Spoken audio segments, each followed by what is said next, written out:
Good day everyone, I'm Joanna Marie Aboltes from OD2 for One, and today I'll be sharing my presentation on understanding and applying disaster risk reduction and management, or DRRM. Together, let's explore how preparedness can save lives and build safer communities. Let's begin by defining these vital terms, as they will serve as the foundation for our understanding of disaster risk reduction and management. Disaster. A disaster is more than just a storm or an earthquake. It is a serious disruption in the normal functioning of a community or society at any scale. Disasters can happen when hazardous events like floods, typhoons, or earthquakes interact with factors such as exposure, vulnerability, and capacity. The result can be human suffering, material damage, economic losses, and even long term environmental impacts. Hazard. A hazard is any process, phenomenon, or even human activity that has the potential to cause harm. This harm can take many forms, like loss of life, injury, damage to property, disruption in society and the economy, or even environmental destruction. Exposure.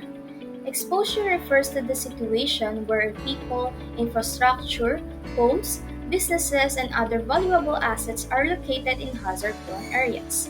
The more things we place in these risky zones, the greater the chance of harm when a hazard occurs. Vulnerability. Vulnerability refers to the conditions that make people, communities, or systems more at risk when hazards occur. These conditions can be shaped by physical, social, economic, or environmental factors. To navigate and mitigate disaster risk, DRRM relies on four pillars. First one is prevention and mitigation. These are long-term actions aimed at preventing hazards from becoming disasters or reducing their potential impact, such as infrastructure planning, risk zoning, and hazard mapping. Second one is preparedness. This involves planning and readiness right before a hazard strikes, like alert systems, evacuation plans, government coordination, and community drills. Third one is response. These are immediate actions taken during and just after a hazard, like emergency rescue, relief distribution, and life-saving interventions to reduce damage and loss. And fourth one is the rehabilitation and recovery. These are long-term efforts to restore communities to normalcy, rebuild infrastructure, and enhance resilience post-disaster.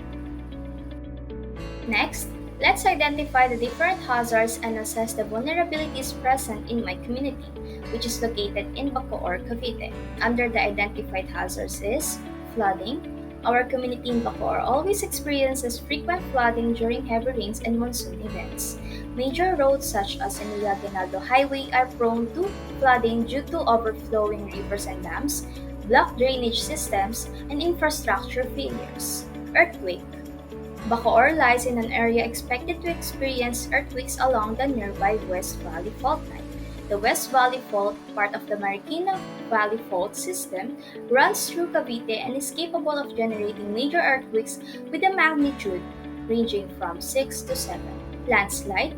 Bacoor, Cavite is prone to rain-induced landslides, mainly because of its sloping areas like Molino and Queens Road.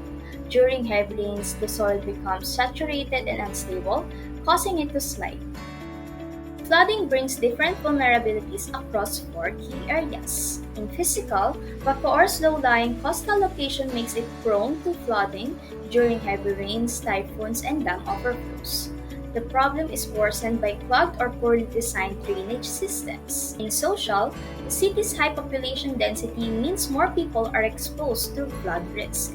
Overcrowding also limits safe evacuation spaces and increases health concerns during disasters. In economical, floods cause repeated damage to homes, businesses, and local infrastructure. This results in financial losses for families and strains recovery resources. In environmental, improper waste disposal and rapid urbanization clog waterways, worsening floods. At the same time, floodwaters pollute rivers and coastal areas, harming marine life and ecosystems.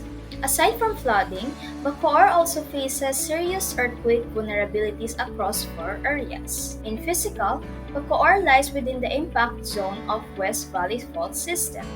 Many houses, schools, and commercial buildings were not built with strict seismic standards, and several barangays sit on liquefaction-prone soils where the ground could sink or tilt during strong shaking. In social, the city's dense population makes earthquakes more dangerous, as casualties could be high and evacuation centers overcrowded. Preparedness and evacuation planning also remain limited in many areas, making a response more difficult. In economical, a strong earthquake could damage homes, businesses, and key infrastructure, causing massive financial losses and placing a heavy burden on both families and local government recovery efforts. In environmental, earthquakes may trigger liquefaction, alter land conditions, and produce large amounts of debris from collapsed structures. Water systems and other lifelines may also be disrupted, leading to secondary hazards like contamination.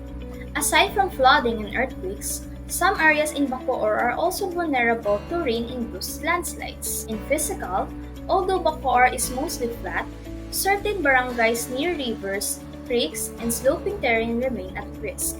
The lack of retaining walls, slope stabilization, and proper drainage makes soil erosion more likely during heavy rains. In social, many families living in these hazard-prone areas have limited awareness about landslides.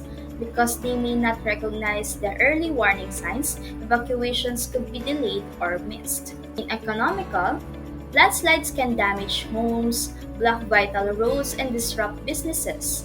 Recovery and repair also place additional strain on family income and government resources. In environmental, landslides contribute to soil erosion, loss of vegetation, and sediment buildup in waterways.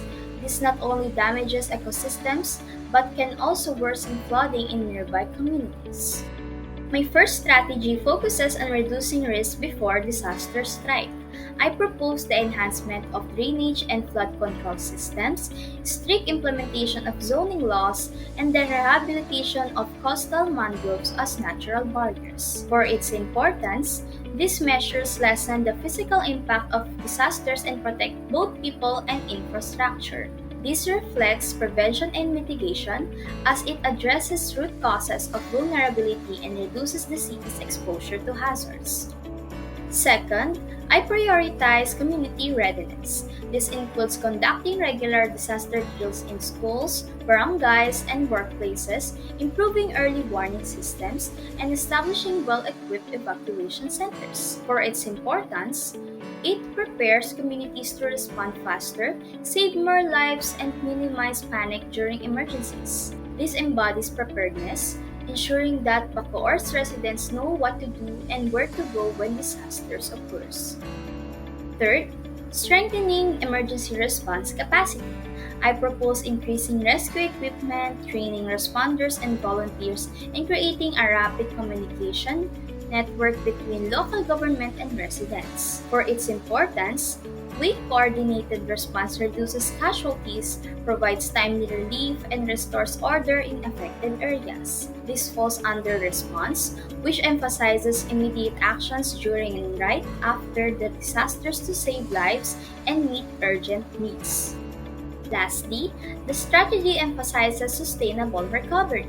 This involves livelihood assistance programs for affected families, rebuilding disaster-resilient infrastructure, and providing mental health support for survivors. For its importance, recovery ensures that communities not only bounce back but also build back better, stronger, and safer. This aligns with recovery and rehabilitation, focusing on long-term solutions and resilience after disasters. Disasters strike anytime, but preparedness saves lives. Understand, apply, and live DRRM. Together, we stay safe and resilient. That's all for this video. I hope you learned something meaningful.